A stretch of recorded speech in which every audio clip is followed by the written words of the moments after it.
Portions of this show are recorded. Strap in and be prepared. I see the potential of this team. Can I call for calm? Can we call for calm? I am. I'm not ready to be out on this team yet. Interesting guests. Kelly Graves, Mike Parker, Coach Mark Waskowski, Noah Eagle. Melissa Lombardi, Kenyon Barnard. Sharp opinions. I love playing to win and not playing not to lose. And some smiles. Justin is tearing the box open. This is perfect. So what is it? It's a dad joke button. Give me this. It's Danny Havel. Grandpa always said, if you want to get out of a hole, stop digging. Justin Grossweiner. Just getting a win, it's nice. You know, Yeah. you got to just enjoy the little things sometimes. Danny and Justin starts now on Fox Sports Eugene and Fox Sports Newport. Hello,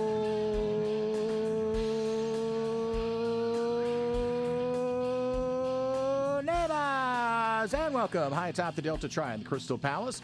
Live from the Bigfoot Beverages Studios, Fox Sports Eugene, Fox Sports Newport. This is the fastest 60 minutes in sports. Why? Because we do more with 1 hour than most do with 3. Thanks for tuning in, friends, wherever and however. You can follow us on Twitter and Blue Sky, Danny and Justin. Also, that's where you can podcast us. Well, you podcast us where you pod, but you find us by saying Danny and Justin. Well, again, not saying it. You have to type it out. Danny and Justin, you can look it up. We are in the top 5 on almost every single podcast platform, meaning if you type our name in, you're going to find us. Thanks for tuning in for the next hour. We've got Isaac Streeter from the Portland Tribune, who is licking his wounds as a Brewers fan. Woohoo! We're going to have some fun with Isaac. Mustangs going to be coming up at about 20 after the hour. Oregon solidifies their coordinator positions in football. Oregon women are on the road taking on Iowa, and lots of other things to talk about, including a gambling scandal in college basketball. But first, I'm Danny Havel, right over there. My tag team partner, Justin Grossweiner. We call him Baby J. What a boy! Well, I'm in a pretty good mood today. Mm-hmm. I'm glad that we're all here and yeah, we're able all to, here, man. We've got like a studio audience today. Yeah. We've got a full house here today in the KWVA, in the Bigfoot Beverages Studios. Please make that a drop. Oh no, I'm gonna get yelled at for that. Drop. No, we're here today in the Bigfoot Beverages Studios, and I got a lot to talk about as usual. Even though I don't think there's any games on today, are there? I think just college. College basketball, pro basketball. There's hockey. Those are all games, right? It's weird though. With it feels like we should have Indiana and Miami here in a couple of days, but it's going to be next Monday because of the college football calendar. There's golf in Hawaii. The Sony Open is going on, so there's plenty going on. We're not in that golden time, though, of sports at this point, there's 4 sports going on and everything's happening at once. We would want to be talking about the national championship game in college football, but exactly, who's got any interest in it out here now? Unless you're going to hate watch for Mario Cristobal, or you're going to love watch for Mario Cristobal, or you're going to hate watch for Indiana or love watch for Indiana. I mean, there's two, as we just started talking about earlier this week. What is a typical, to me, it's very interesting what an Oregon fan, whose side are they going to take in this game? I think I know. I know. Well, so wait a second. Now, we've got our third wheel here that comes in, and Goose will be in studio tomorrow. By the way, you and I are going to be down on the coast at Coquel Casino. Very excited about this, by the way. A lot of things to do. We're going to have a little road trip. Are you excited? It's going to be another Harold 24 and hours Kumar. of Justin and Danny? We need to find a White or Castle Danny and down Justin, at, I guess. I guess it has to be your name first. Well, I am older and have more insurance. Older and wiser, I get it. So, no, yeah, we're going down to Coquel. We're going to reveal the winner of the Big Bets suite for the Super Bowl.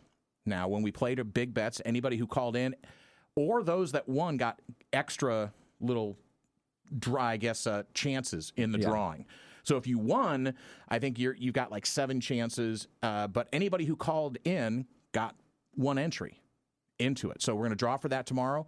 The Coquel Suite will be yours for Super Bowl Sunday, or the big game. I guess I can't officially call it Super Bowl Sunday or the game or whatever. You know what football game is going to happen when they crown a world champion in the NFL, and that's the game you're going to watch. And a lot of snacks, food is provided. You got to buy your own alcohol. But it's been fun. Now we're going to start it up again. And thank you to everyone that called in. Yes. We want your participation. We do. We're going to start it again tomorrow. And a next section will be for March Madness.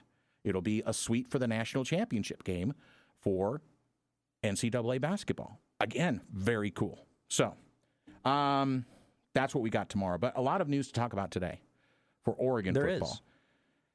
Is the coordinators now? It's officially official. Which I was trying to figure out yesterday when we were talking about this. Drew Maringer was the tight ends coach who was co-offensive coordinator with Will Stein, was rumored already and kind of had been said, yeah, he's going to step into that role. Well, it was made official. Officially official. But there was not a whole lot of talk around Chris Hampton on the defensive side of the football, although, again, co-defensive coordinator with Tosh Lupoi. But now Chris Hampton officially official. So Drew Maringer, people are going to go, well, tight end coach, but listen, this guy's been a co-offensive coordinator at 2 different schools, 3 different schools, actually, one of them being James Madison, by the way, back in 2014, where he was also the quarterback coach. That must have been an early... That was when they were still FBS. Yeah, let's say they weren't even in FC... they were in FCS, not FBS. At that point. Yeah.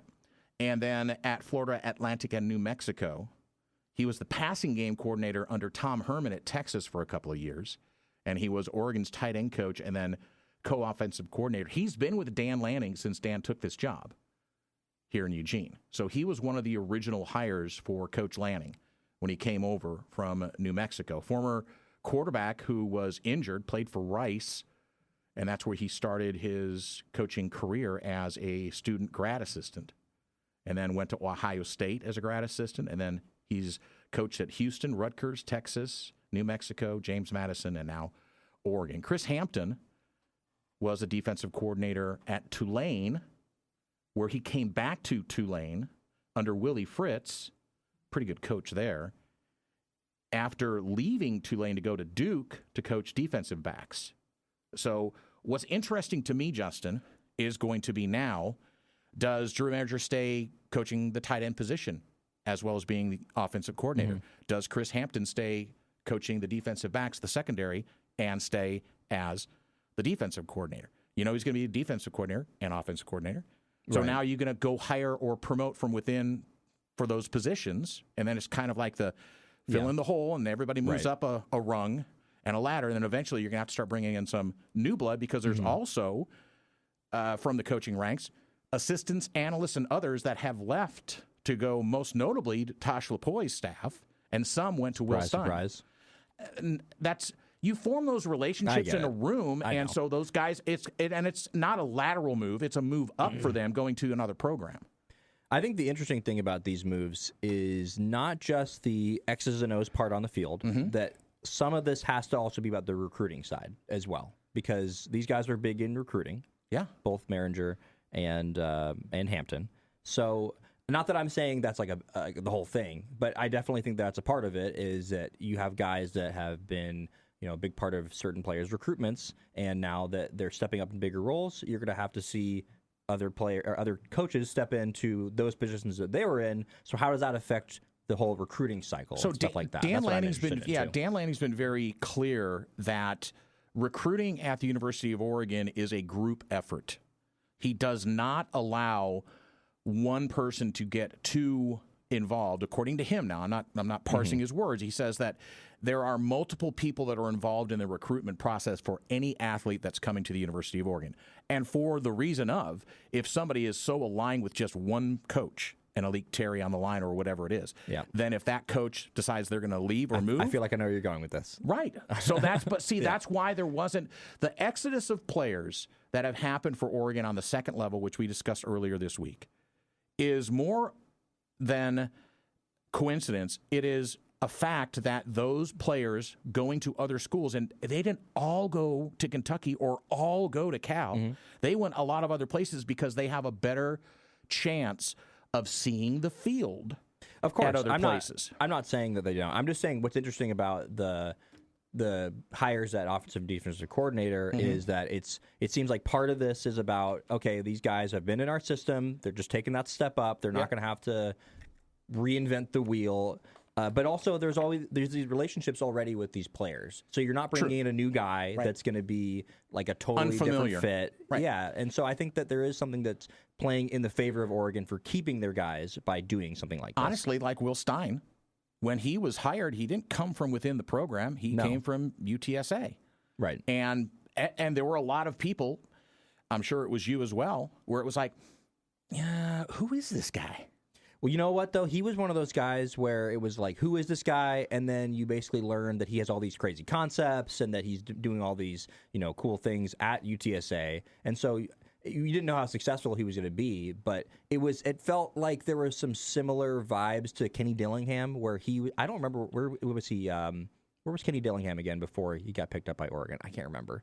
But he was I think he was the offensive coordinator somewhere. I don't remember. But it was similar, where it felt like, okay, like this is a guy that kind of got the step up and came to Oregon and was a young guy and was a great offensive coordinator, obviously. So great that he went and got a job at Arizona State. And then Will Stein, it felt like a similar sort of plucking him from a situation and moving him up. This feels a little different, right? This feels like a sort Absolutely of different sort of hire. So you asked about Kenny Dillingham. Yeah, where was he before? So Oregon? he Auburn? bounced. Well, first, he was started out at Arizona State as an offensive assistant, then became a GA at Memphis, stayed there for 3 years, went to Auburn for 1 year as the offensive coordinator and quarterback coach, and then 2 years at Florida State. That's right.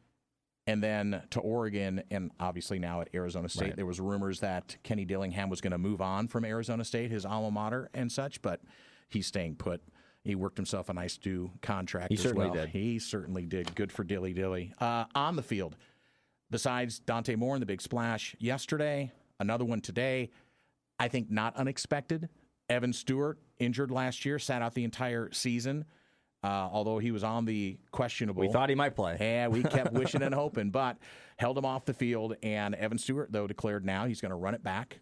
And he got that red shirt, so he's got eligibility. He'll be back. And now that wide receiver room, all of a sudden, with the incoming freshman, with DeCorian Moore, with Jamari Johnson at tight end, and it is stacked. There's one football. Dante Moore is going to have plenty of decisions to make. And Evan Stewart on one side, DeCorian Moore on the other side. Whoo, baby. This is going to be fun. No, it will be. And you can't forget about the running backs. They've got a good running back room. Really excited about the freshmen that are coming in. It's I think, a big reason why Dante decided to come back, because he saw the situation that Oregon was going to be putting him in if he did decide to come back. And you're not going to come back and try to, I don't know if the right word is remedy the situation, but I think his draft stock took a hit after that Indiana game. I think that it wasn't just about, sure, he would have been a first-round pick, but there was conversations coming into that game of, well, if Dante Moore plays really well, could he overtake Mendoza? Could he be the number one pick? And about in the second quarter of that game, probably in the first quarter of that game, people were saying, no, this guy is not going to be the number one pick. So do I think that it's likely that he'll be the number one pick next year? It's not likely, but it's very possible, and I think that his draft stock isn't going to be hit so much. So, again, I think he's looking at what Oregon has. It sounds like Evan Stewart really wanted to play with Dante Moore, and that was a part of the reason why he stuck around and decided to come back next year. I'm not sure if that would have been the case if Dante Moore would have left. The Danny and Justin radio program live from the Bigfoot Beverages studios. Thanks for tuning in. Isaac Streeter, Mustang, will be joining us from the Portland Tribune. We'll talk more about, obviously, Oregon football, but also there's some news coming out of Corvallis, some troublesome reports about how assistant coaches are being paid for the Oregon State football program. And it seems to have led to an exodus of a couple of coaches that were just hired that have now walked out of the building and gone to other gigs. So we'll see what Isaac knows about that, and we'll ask him about that coming up. And we also have to ask him about the offseason signings by our dear Chicago Cubs. Oh, man. Oh, brother. Brewers haven't done anything, by the way. Huh? They haven't done anything. I know, and they're not going to. It's because they're one of those teams that has the TV deal. I think it's Bally Sports that they're doing these TV negotiations. Yeah. So they don't even have a TV deal right now. So that's I think there's 7 or 8 teams that are dealing with this right now. They should just the Brewers. roll up the white flag right now and just pack it in. Yeah. In the Central. By the way, people are talking about Dante Moore like he's some old grizzled veteran, and it kind of seems that way because first he goes to UCLA, plays, comes back here, sits a year behind Dylan Gabriel. He's been around in the spotlight for a while. He's only 20 years old. He's technically just a sophomore still. He'll be a junior this next year. I mean, he's still young. I mean, people have to understand that he was born in 2005, East Cleveland, Ohio, by the way. So let's just keep that in all perspective as well. He's got plenty of time. There's no rush. Yes, you want to go cash your check. You absolutely want to go cash your check. But you've also got to be in the right position. And Oregon quarterbacks, historically, now let's take Justin Herbert out, let's take Bo Nix out, even Dylan Gabriel you could throw into the mix of Oregon quarterbacks that have been drafted, much ballyhooed coming out of college, and have gone to just horrible situations. Joey Harrington. Joey Harrington is the one Jr. that comes right to mind, but I can go all the way back to Chris Miller. Sure. Where he was just getting pummeled. I mean, they blew his knees out within 3 years in the NFL because he did not have an offensive line that could protect him. So that goes all the way back to that. Do you want to go to the New York Jets? Do I? If you were Dante Moore? Yeah, if I was Dante Moore, absolutely not. I would absolutely not either. You can't pick and choose. No, you can't. I mean, Eli Manning tried to do that and was somewhat successful. John Elway was the biggest one to force his hand and said, hey, listen, if I think it was New York. Baltimore. Or Baltimore. If they draft me, I'm going to go play baseball. And he had that as leverage, though, too. Yeah. So, but in Dante Moore's case, it's going to be like, you just go where you go. And I think he understands that, but I think he also has a better opportunity next year. And selfishly, we can see him another year in Eugene.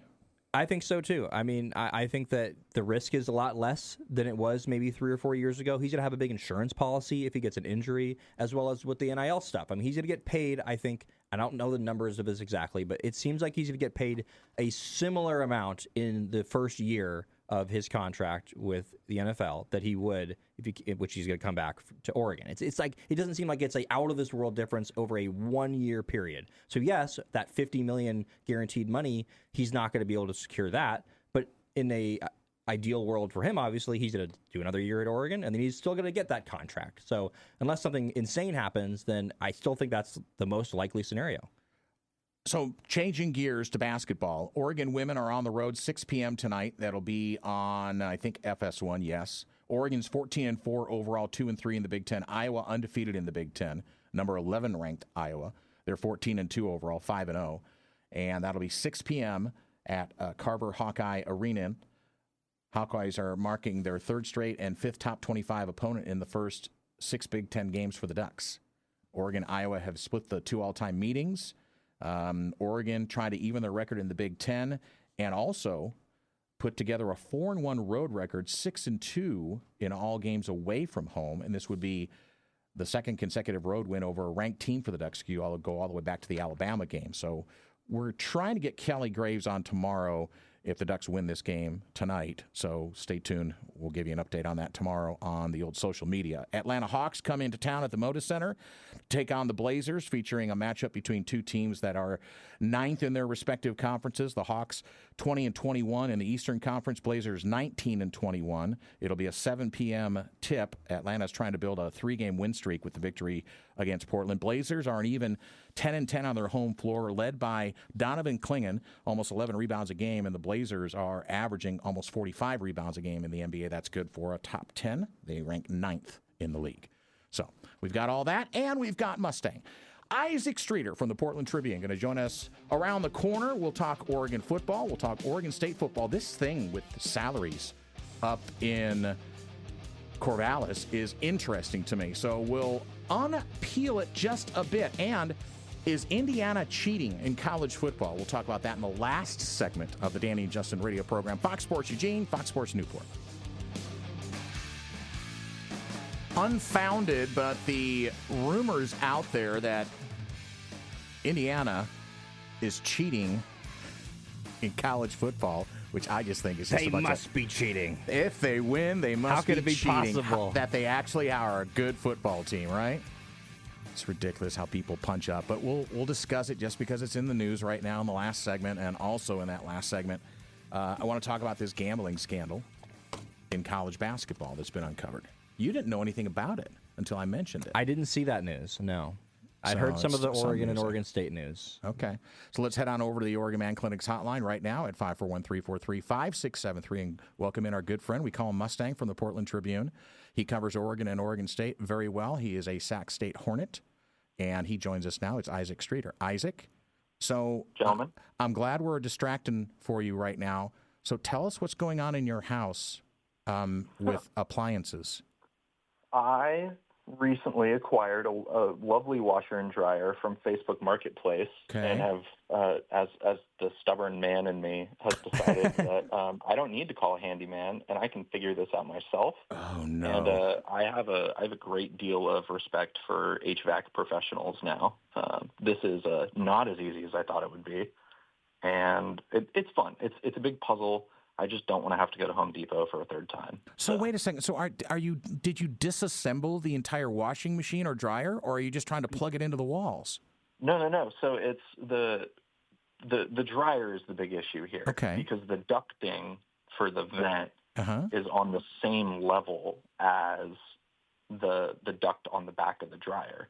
So like where it goes into the wall. Yes. But there isn't enough space against the wall for me to run all the ducting behind it. So I'm trying to figure out how to make it all work. It's quite the hassle right now.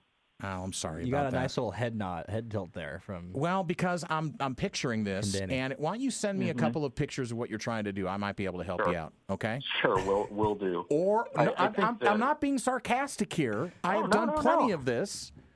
Okay. No, I don't think you are at all. Okay.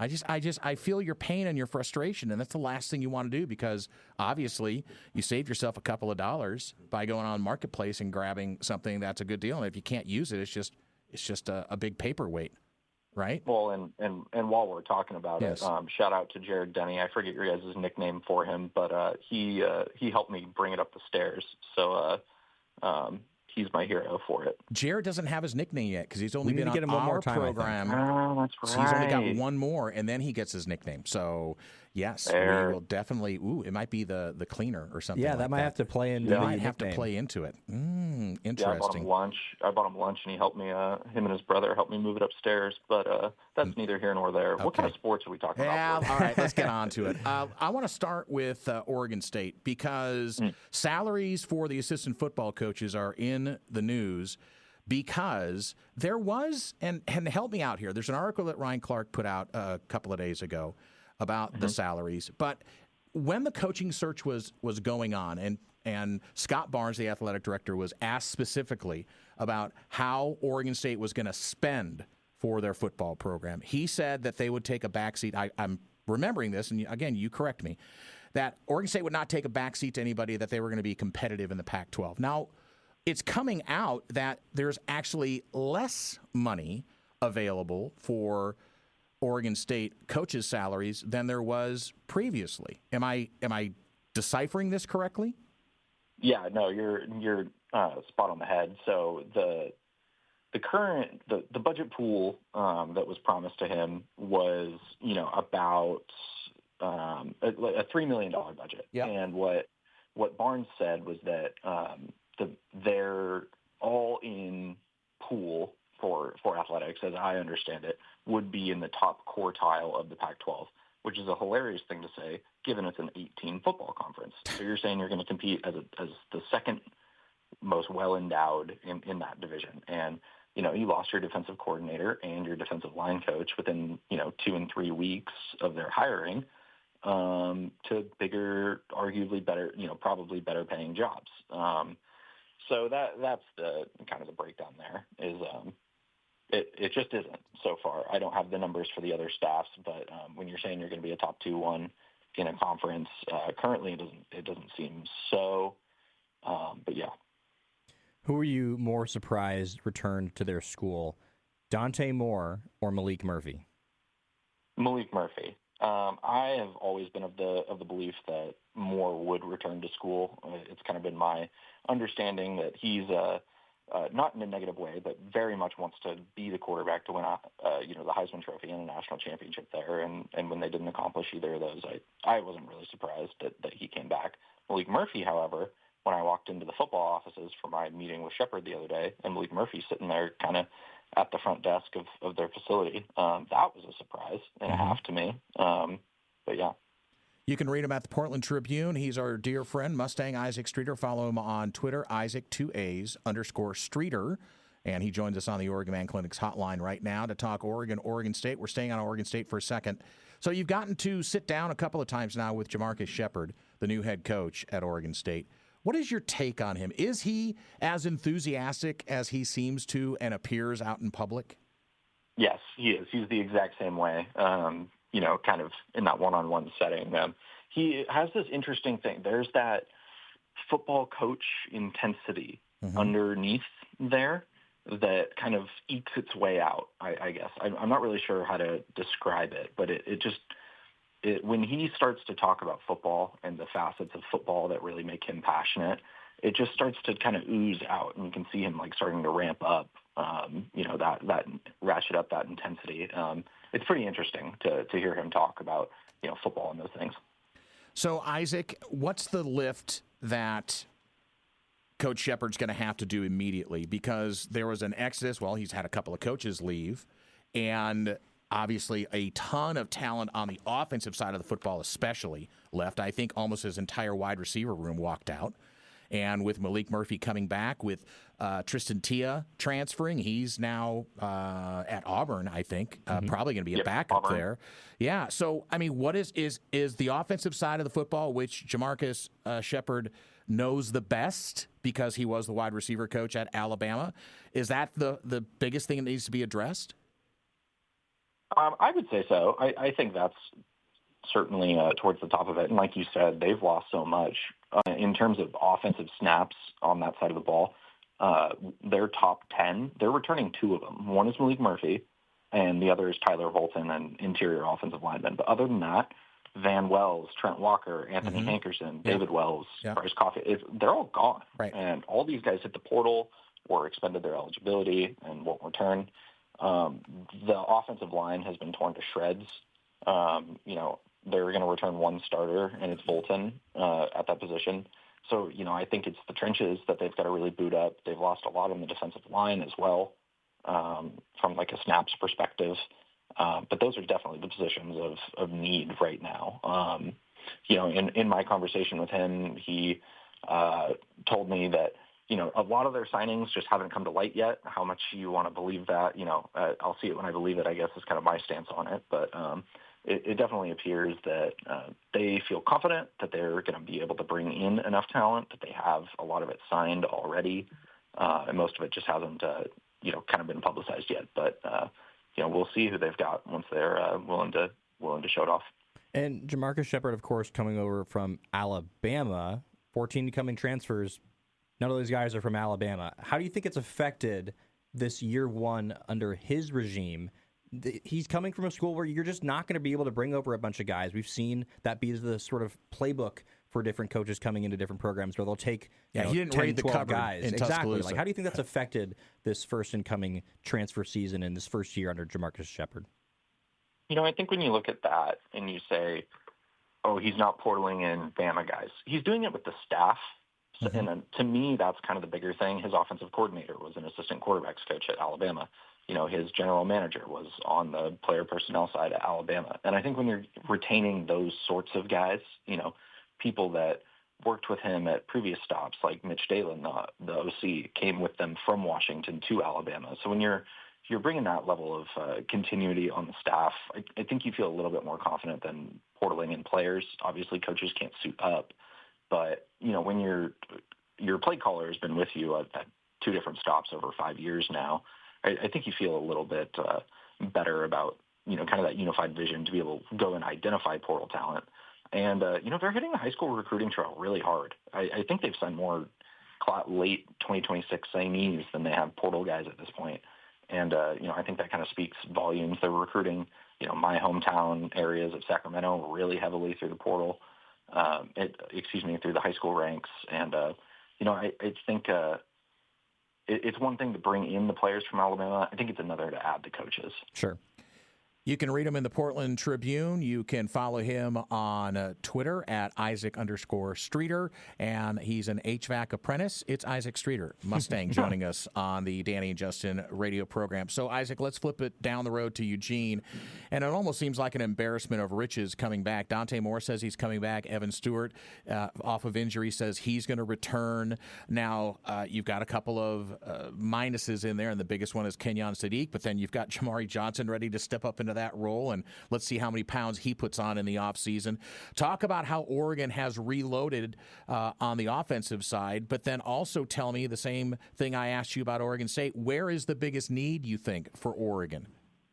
Offensive line. If it's pretty clear that they're pursuing Jordan Seaton, the Colorado tackle, pretty heavily in the portal right now. $3 million, though? Is that what they're saying? $3 million? Look, if anyone has the money to spend it and needs it, like, I hate to be critical on collegiate athletes, but Isaiah World and Alex Harkey looked awful this postseason. They had 5 guards out there trying to play offensive line. It was brutal. Mm-hmm. So I think I was really impressed by Fox Crater, who played a little bit of left tackle after Isaiah World left. If you can maybe move him into guard or even flip him over to the right side and bring Seaton in to anchor one of those, I think you're in a lot better shape. But it's pretty clear this is a sport that's won and lost in the trenches. I think you're really good along the defensive line, especially if has Amari Washington announced if he's returning or not? Did he declare? Yes, he's coming all back. Four of the defensive starters on the defensive line. Yeah, yep. So you're running it back with 4 defensive linemen. You're getting your center back. Going to lose the guards and tackles, but you got to build an offensive line around that group. They could not run the ball against that Texas Tech front, against that Indiana front. Part of that's the running back situation, but you still need the O-line piece of it, and so I think you go spend that money, all that portal money on your O-line. And Malik Terry was recruiting Jordan Seaton out of high school. He was offered by Oregon. Is this a championship or bust season now for the Ducks? They bring back their quarterback. They're bringing back all these players. They have lost some of their depth. They're going to try to reload. Is that the expectation at this point? Is it a failure of a season if you don't win a championship? I think it's an interesting line to toe here because Dan Lanning is so clearly the right person for this Oregon job. But if this was Auburn and you're going into year 5 having made the playoff twice, won 2 games, haven't reached a national championship, have done all of this on the recruiting trail, and you're going into year 5 with 2 new coordinators, that's a scary spot to be in at a lot of different places. I think he has a significantly longer leash here at Oregon, and I wouldn't call it a win or bust year, but we're getting close to put up or shut up time, which is a bit odd to say, especially in college football. But it's the nature of it. I think Dan has as much leash as anyone in this sport, but I would say this is the year. I mean, you're retaining your quarterback who's going to go be a top 5 pick and all this talent around him. They're all upperclassmen now heading into junior, senior years. It's time to go win one. Danny and Justin on Weekend Eve, and we're joined on the Oregon Man Clinics hotline by the great Isaac Streeter. We call him Mustang as we talk Oregon State football. We're on the Oregon side of things. A couple more questions for you, Mustang. As you just said, it's that line to toe, but I'm going to roll it back even further, is that what does it talk to within the Oregon football program culture-wise that Dan Lanning, who could probably go out and grab maybe a more seasoned coordinator on both the offensive and defensive sides, that he is promoting from within for a couple of guys who have yet to, on a long track, proven themselves as coordinators. It's different as an assistant coordinator. It's different as a co-coordinator because nobody was saying on the sidelines it's the Oregon co-coordinator Chris Hampton. They were talking Tosh Lupoy. So how much does that speak to what Dan Lanning and how much faith he's got in these 2 guys that he's promoted? Yeah, well, I mean, Drew Maringer's been an OC before already. He did it at Rutgers in 2016 and has for a long time been Will Stein's right-hand man. He's the guy up in the box relaying that stuff down to the field. I think he's got a great mind for it, and I have a lot of faith in him. And when you listen to people talk about Chris Hampton, especially going back to, this fall and even spring ball at points, people are saying Chris Hampton's going to be a great head coach one day. Yeah. And if you're saying that about your safeties coach, your defensive backs coach, and making him DC, I've got faith in it. I'm curious to see what he does in that role. But, if they're talking up this guy as a future head coach, granted, it's his organization, and it's better for them to promote their own guy. But clearly there's faith in him. I was not surprised. I think that's a big piece of why they're able to return a lot is because you're keeping a lot of those guys here. And the same thing goes for Drew Maringer. He's done it before. He's been on this staff for a good long while. I feel fairly confident in both of their abilities. I am curious to see what they do differently.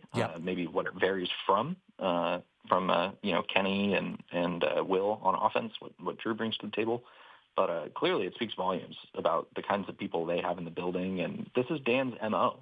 He comes from that SEC Nick Saban tree where he came up on Kirby's staff and became head coach. Like, this is clearly how he wants to run his organization and with internal promotion. Isaac Streeter, Portland Tribune, with us. And speaking of Dan Lanning's MO, they did it again with the quarterbacks. Dylan Raiola is going to come in, and Oregon hopes he doesn't start this year because Dante Moore is going to come back. So Dylan Raiola is going to be the backup for a season. He will potentially be the starter in 2027, but there are ripple effects to this. Bryson Beaver, the commit in the 2026 season, has decided that he's going to enter the transfer portal. So that kind of brings me to the conversation of this. Obviously, if you're Oregon, you are going to do this. You are going to bring back a Dante Moore. You're going to bring in a Dylan Raiola. It totally makes sense for you. But at what point do you have a little bit concern about being able to recruit quarterbacks if constantly you're bringing in a transfer who's been experienced at another place and going to come in and start for you when they're ready? And why would you come and sit behind that for 4 years if you're Bryson Beaver? Yeah, I mean, I'll answer your question with a piece of trivia. Who's the last quarterback that Oregon recruited out of high school to start a football game for them? Tyler Shuck. Man, dang it. All right, good one. I had talked about I actually asked that question to somebody yesterday. That's funny. I mean, I think in this era, especially post-House, if you're a program like Oregon, who cares if you can go do it out of the high school ranks? Like, it sounds insane, but what does it matter? Especially if you're able to pluck Brock Thomas from down the street and turn him into like a serviceable backup who you feel comfortable to play against Big Ten competition. Like, who cares? I mean, you have the money and resources to be able to go do this through the portal year in and year out and have the consistent track record of putting guys in the NFL to do it. Like, it's an attractive destination for these one-year bounce-back kind of guys. And, I kind of see it maybe turning into their thing. Who's the next guy who flames out as a sophomore and hits the portal? Right. They bring in to give this redshirt year. But I think, again, the thing with Raiola that people forget is he broke his leg. Yeah. He has a broken fibula, and that's going to take time to recover from. And what a better place to do it than backing up a guy who will likely go into next year as the Heisman favorite in Dante Moore. Yeah, absolutely, Isaac. Great information, great insight, man. You cover both schools, and that's crazy because it's got to be driving you a little crazy as well with all the things you got to do around your house. So what's harder? I'm amazed that you're doing it and doing it well. Like, huh? What? Someone said, "What's harder?" What's harder? What's harder? Which part? Covering work or trying to figure out covering two schools or figuring out a washer dryer? Well, I got a degree in writing, and I didn't get one in HVAC technician. So I'd say it's the HVAC stuff right now. Okay, and we went the entire conversation without saying Alex Bregman to you, I think. Did we? Or did I already mention it? No, I didn't mention it. That was off the air. It's Sorry. okay. If you guys want to take Bregman and lose Kyle Tucker, I mean, I'll take that every day. Well, what's the plan? Is he gonna play second? What? No, we're just going to have Shaw off the bench. Yeah, Shaw off the bench. Actually, I just got a notification saying they might try Shaw in the outfield, which the Mets can pay. The Mets can overpay for Tucker. I'm fine with that. Well, that, and especially with not Ian Happ, but who's the second base? Nico Warner. Trade talks now. What are you going to do at second base? We should keep him. Yeah, that's what we should do. Go get Christopher Morel back. I love Christopher Morel. All right, this is another conversation that we're going to have in about 2 months. All right, Isaac? Hey, all right. All right, buddy. Send me those pictures. Thanks for all the coverage. Thanks for all the help. Take care. All right. Thanks for having me. Take care, boys. There he goes, the great Isaac Streeter. Follow him on Twitter, Isaac with 2 A's, _Streeter. Portland Tribune personality. Man, and a personality. I hope he sends me those pictures because I want to help. I'll remind him. Okay, because I've done this. I know exactly what he's talking about, and I've got the fix. I've been thinking about it during that interview. When we come back, gambling, and point shaving, and throwing games in college basketball is front and center when Danny Justin return. Baby J and I run down the coast tomorrow. We'll be at Coquel Casino live with Brian and Sean. Okay, right? We'll be there with them. Goose is going to be here in the studio with Woody. So we're going to do big bets. we're going to reveal our big winner for the Super Bowl suite. So you got a couple of weeks, whoever wins, to make your arrangements, get, fam or friends together, maybe a couple of radio hosts, and go down for the Super Bowl. I'm glad we're bringing it back. I ended on a high when we left off. You caught Goose with a 5-0 weekend. Yeah, it was unbelievable. And by the way, Goose still has to pay off that dinner bet. He does. At Laurelwood, and I think it's going to be filmed. Ooh. Oh, I think it's going to be filmed. There's going to be documentation. Yeah, and maybe a documentary out of big bets. Oh. But no point shaving in big bets. No. There is, though, a scandal. As it was released today, 39 players on 17 different NCAA Division I teams have been accused of shaving points, throwing games to make money with bettors. There were 5 alleged fixers. There were, like I said, 39 players involved in this, and it was during the 2023-24 and 2024-25 seasons. 20 of the 26 defendants played college basketball during those seasons, and they're at schools like Buffalo, DePaul, Tulane, Southern Miss, Abilene Christian, Eastern Michigan, LaSalle, a historic college basketball program, and then other places like Nicholls State, North Carolina A&T, Northwestern State. Justin, and $10,000 to $30,000 to intentionally underperform is the allegation. And I just don't know how this ever stops anymore. And it won't. Well, but haven't we become... This has been going on for 2 centuries. But haven't we become, as a country, because of the normalization of betting, opened ourselves up to this? Literally, I mean, it has. It's normalized. See, this is the old guy sitting next to me, and you youngins don't remember this, but there was, back in the day, you couldn't even talk about point spreads on national television when you were talking about the National Football League. It was verboten. You could not. So when they brought Jimmy the Greek in, I think I've told this story before, he would just have a checklist of who's got the better quarterback, who's got the advantage on offense, who's got the advantage on defense. So it would be like this little code to bettors to go bet the line like a here. little dog whistle. Right. That's what it was. Dog whistle betting. But now, look on the ticker. Well, everywhere. The over-under. ESPN Go on any was a website. thing. It's there. So how do you not, that's, I guess, the plea that I'm making is how do you not encourage players to try and take advantage of that if somebody's going to hand them a $10,000 bag of money? I don't think there's any way to differentiate it at this point. It's so ingrained in the world of college athletics at this point, in all athletics. I mean, you have these kids. These are the same kids, by the way, and I'm going to call them kids. They are kids. These are the same student athletes that are being yelled at, accosted in person because somebody's parlay didn't hit them. So it's kind of on both sides, right? I mean, I can always understand why someone wants to make a little bit of money. Is it wrong to do this? Absolutely. But these are, again, they're kids. These are people that are learning how to move their way through the world and what are the right decisions to make, and these aren't the right decisions. I think there is a illusion that all college athletes are like being ridden to classes in chariots, being carried from one place to another. Yes, I've been on the charter planes. I've been on the buses that have police escorts and all those things. Yes, they are catered to in a lot of respects, especially Division I athletes at the football level especially, but across most sports. But it's not that way for that second-string kid. It's not that way for a kid who's playing Division II or playing FCS football. It's not that way. They're still struggling to make ends meet, have a decent meal. I mean, getting a scholarship means you got to eat at the training table. There are hundreds of walk-ons that aren't on scholarship that don't get the same benefits that somebody who's on the 85-man roster gets. Case closed. NIL did not solve insider betting. Yes, it didn't. And that's what was one of the things that it was they were trying to sell this to was, hey, you know what? We just start paying everybody like employees. We get rid of all this other shenanigans. But have we done that? No. Exactly. No. Utah's trying to do that.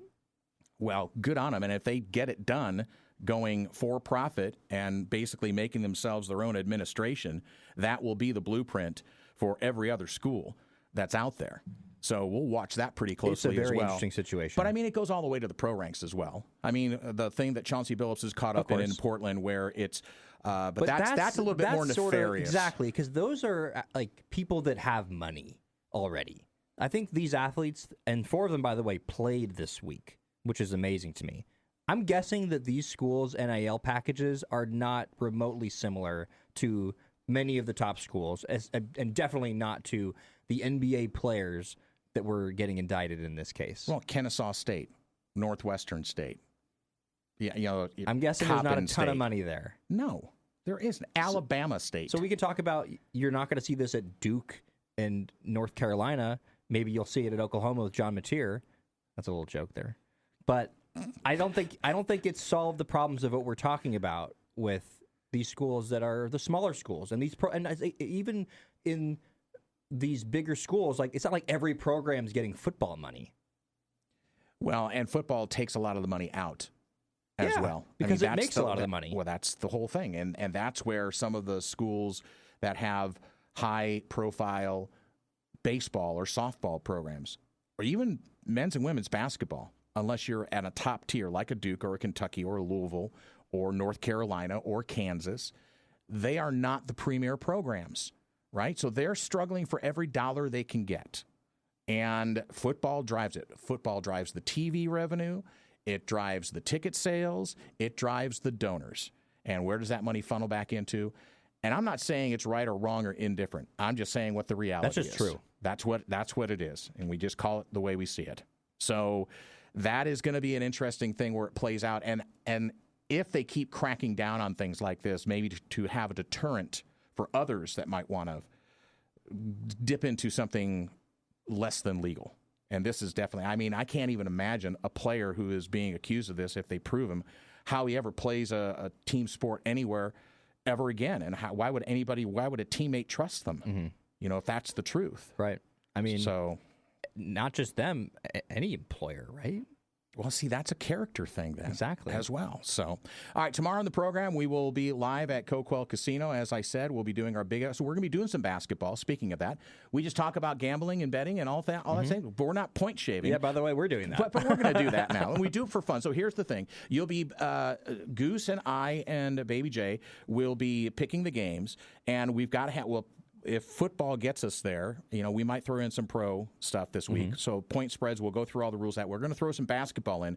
But for basketball, we might need to throw the point spreads in. I'm just saying, because we might not find a whole bunch of games that anybody knows anything about that are going to be like a 5.5 point spread, right? So we're going to have to we'll adjust the full rules. Pick and choose some upsets here. If you beat our best record, a listener beats our best record, you win a 2-night stay with $100 on your player's card. You got to be 21 or older down there at Coquel Casino. If we have the best record, just one of us has the best record, then South Coast Special Olympics gets $100 from Coquel Casino. So everybody wins. Everybody wins. And that's no joke. That is no joke. Oh, a joke! I got fired from the bank today. A woman asked me to check her balance, so I pushed her. Dad jokes! This is a joke. This is, I don't know. This one, okay, we'll do this one. Why did the log go to therapy?